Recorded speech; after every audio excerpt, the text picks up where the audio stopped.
Terima kasih buat semuanya Tuhan Yesus. Tak mampu kami membalas segala kebaikan dan kemurahan-Mu Tuhan dan anugerah-Mu. Pada kesempatan ini kami mau belajar dari kebenaran firman-Mu. Biarlah Engkau menuntun kami sehingga kami boleh mendapatkan anugerah memahami kebenaran firman Tuhan Yesus. Dalam nama Yesus kami siap mendengarkan kebenaran firman-Mu. Haleluya. Amin. Puji Tuhan. Bapak Ibu Saudara, Shalom.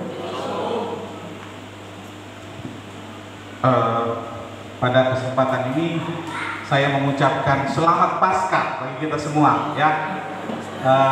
Walaupun pada Paskah kemarin saya tidak bersama-sama dengan Bapak Ibu Saudara karena saya pelayanan di daerah Badau sana, daerah Kapuas Hulu, di gereja GPSK, Gereja Persekutuan Sidang Kristus, ya.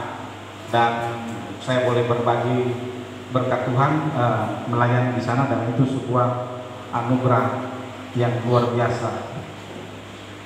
Bapak Saudara, pada momen ini adalah momen-momen di mana Tuhan Yesus menampakkan diri kepada murid-muridnya sebelum dia naik ke surga. Jadi setelah Tuhan Yesus bangkit dari kematian, Tuhan Yesus menampakkan diri, ya, kepada kepada beberapa murid yang ada.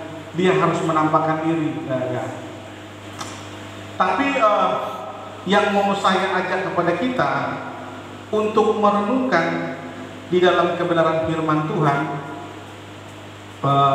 yang terambil di dalam Matius pasal yang ke-28, diambil dari ayat yang ke-16 sampai ayatnya yang ke-20.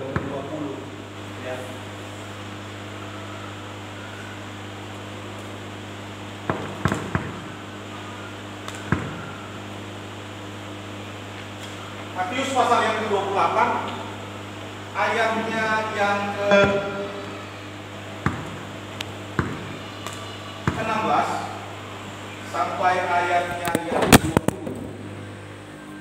Dengarkan kebenaran firman Tuhan. Saya akan bacakan kepada saudara. Dan ke-11 murid itu berangkat ke Galilea, ke bukit Tuhan yang telah ditunjukkan Yesus kepada mereka.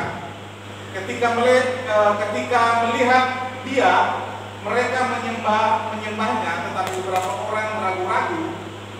Yesus mendekati mereka dan berkata, "Kepadaku telah diberikan segala kuasa di sorga dan di bumi."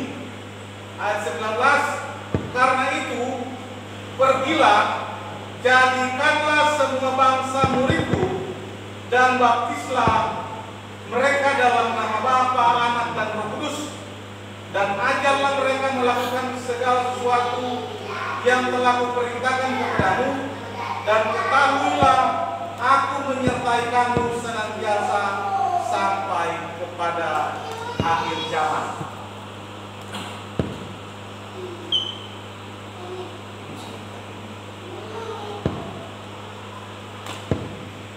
Nah, kebenaran firman Tuhan ini, Bapak Ibu Saudara, disampaikan oleh Tuhan Yesus kepada murid-muridnya yang bisa kita kenal dengan amanat agung, ya, amanat agung Alkitab. Dan ini perintah ini adalah perintah yang harus dilakukan, dan perintah ini bukan ditujukan hanya kepada pendeta. Karena selama ini kita memahami bahwa perintah amanat agung ini adalah tugas pendeta, tugas para evangelis, tugas para pelayan-pelayan gereja, atau tugas-tugas orang yang terlibat di dalam pelayanan. Tapi itu bukan tugas para jemaat. Nah, apakah seperti itu, saudara? Matius pasal 28 ini apakah sedang mengatakan tentang pembagian atau pemilahan perintah ini? Karena itu di dalam kesempatan ini saya memberikan judul kebenaran firman Tuhan adalah menjadikan murid. Tugas menjadikan murid, ya. Tuhan Yesus berkata kepada para murid bahwa kepadaku telah diberikan segala kuasa di sorga dan di bumi. Karena itu pergilah, jadikanlah semua bangsa muridku dan baptislah mereka dalam nama Bapa, Anak dan Roh Kudus. Ya, ini merupakan sebuah perintah yang semestinya menjadi tanggung jawab bersama orang Kristen, orang percaya. Bukan hanya menjadi tugas pendeta. Karena berbicara tentang pendeta, saudara, itu hanya tugas struktural, bukan tugas fungsional yang dalam artian menjadi perintah Tuhan. Menjadi menjadi sesuatu yang aneh ketika orang Kristen memahami bahwa perintah untuk menjadikan semua bangsa menjadi murid itu adalah bukan bagian dan tanggung jawabnya, sehingga cenderung apatis, cenderung tidak peduli dengan menjadikan semua bangsa murid Tuhan. Oleh sebab itu, saudara, kita akan belajar bersama apa itu pemuritan.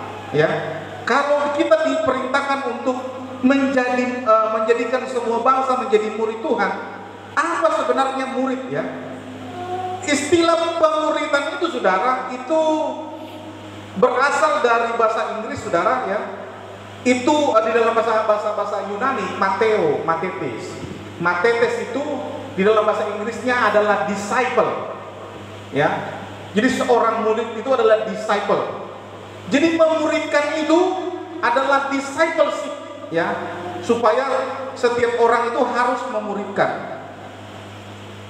Nah, istilah pemuritan pasti sudah tidak asing di telinga banyak orang. Tidak sedikit yang mengakui bahwa pemuritan adalah sebuah kewajiban, bukan sekedar pilihan.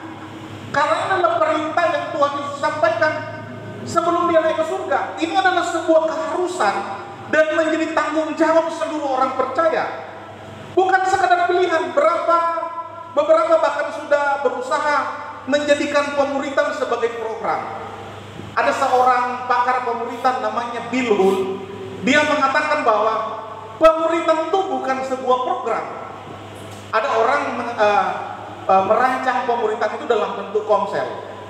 Tapi setelah komsel selesai, materi komsel selesailah pemuritan. Ada orang berusaha membuat kelas-kelas pemuritan dalam bentuk SOM, Sekolah Orientasi Melayani. Setelah selesai SOM, selesailah pemuritan itu. Ya, di gereja ada yang namanya CD. Ya, setelah dimuridkan, diajar, diberitahu, setelah sudah selesai deretan doktrin yang dia pelajari, maka sudah selesai. Tapi pemuritan itu bukan sesederhana itu. Pemuritan itu merupakan sebuah perjalanan seumur hidup, di mana kita memuridkan orang lain juga, kita juga dimuridkan oleh Roh Kudus. Sayangnya banyak gereja yang kurang menjadikan pemuritan sebagai pusat kegiatan. Mereka hanya melihat pemuritan itu sebagai sebuah program, sekedar kelompok kecil, hanya sebagai sebuah kegiatan di antara semua kesibukan. Ya, ini menjadi bermasalah, saudara. Ya, jadi apa sebenarnya pemuritan itu, saudara? Ya, pemuritan itu adalah di situ diawali dengan kata, ya, pergilah. Ya, jadi kata pergilah ini merupakan sebuah kata kerja, ya, Bapak Ibu Saudara, dari kata Yunani poreutentes. Ya, sebagian penerjemahan penafsiran Alkitab itu mengekspresikan ini makna imperatif atau perintah dalam kata ini menjadi sebuah keharusan pergi dan memuridkan. Ya, di dalam bagian ini istilah pemuritan berasal dari kata kerja dalam bahasa Yunani, yaitu mateusate, yang berarti membuat, menjadikan murid. Disciple, making disciple, berbeda dengan kemuritan, discipleship. Kemuritan adalah proses menjadikan seseorang menjadi murid Kristus. Pemuritan adalah proses menjadikan orang menjadi murid Kristus, dan setelah mereka dimuridkan, mereka juga akan memuridkan orang yang lain.